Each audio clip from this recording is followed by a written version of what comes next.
నేనే వెలుగును, నేనే సత్యమును, నేనే జీవాన్ని, నేనే తల్లిని, నేనే తండ్రిని, నేనే అని పరిచయం చేసుకోవడానికి మీ దగ్గరికి దేవుడు వార్తను పంపిస్తే ఆయనే దేవుడని గుర్తించారు, ఆయనే తల్లి అని, ఆయనే తండ్రి అని గుర్తించారు. నా తల్లివి నీవే, నా తండ్రివి నీవే అని పాడుకున్నావు. అలాంటి వాడు ఈరోజు వచ్చి చేయి జాపితే వస్తావా బిడ్డ వెళ్ళిపోదామంటే వీళ్ళందరితో నాకున్న బంధాన్ని తెంచుకొని నీతో ఎలా రాను అనుకుంటున్నావు. నాకు చెప్పు, నీ తల్లి నీతో శాశ్వతంగా ఉంటుందా? తండ్రి శాశ్వతంగా ఉంటాడా? బంధువులు నీతో శాశ్వతంగా ఉంటారా? వాళ్ళతో నువ్వు శాశ్వతంగా ఉంటావా? అన్నదమ్ములు శాశ్వతంగా ఉంటారా? భార్య భర్తలు పిల్లలు ఎవరైనా శాశ్వతంగా ఉంటారా?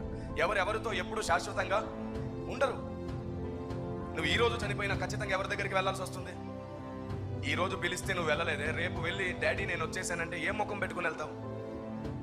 ఇక్కడ బతికేద్దామని బ్రతుకుతున్న నీ బ్రతుకుకి ఆయన తప్ప వేరే మార్గం లేదని తెలిసి కూడా ఆయనే చెయ్యి చాపితే నేను ఇక్కడే బతికేస్తాను రాలేనని భయపడిన నీవు నీ ప్రాణం వెళ్ళిన వెంటనే ఆయన దగ్గరికే వెళ్ళాలి కదా, ఏం ముఖం పెట్టుకుని వెళ్తావు? ఇప్పుడున్న తల్లి ఇప్పుడున్న తండ్రి వాస్తవానికి నీ శరీరాన్ని కన్నారు.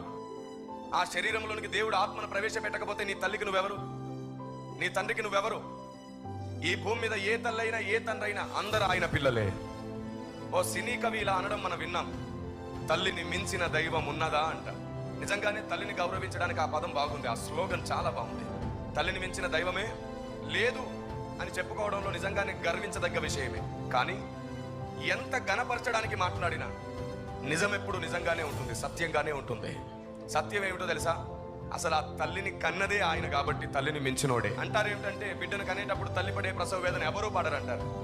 ఒక్కసారి నా ప్రభుని సిలువలో చూడు, ఏ తల్లి ఏ తండ్రి భరించనంతగా నీ కొరకు ఆ వేదన భరించాడు. తల్లిని మించిన ప్రేమ ఆయనది, అమ్మ కంటే కమ్మనైన ప్రేమ ఆయనది.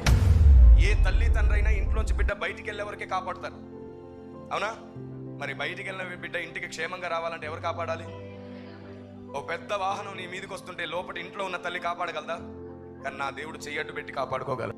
తల్లిలో తండ్రిలో అంత ప్రేమ మమకారాన్ని పెట్టింది దేవుడే. ఎందుకో తెలుసా? ఆ ప్రేమను ఆ మమకారాన్ని నువ్వు ఆత్మగా ఉన్నప్పుడే నిన్ను తయారు చేసుకున్నాడు చూడు, అప్పుడు చూపించాడు ఆయన.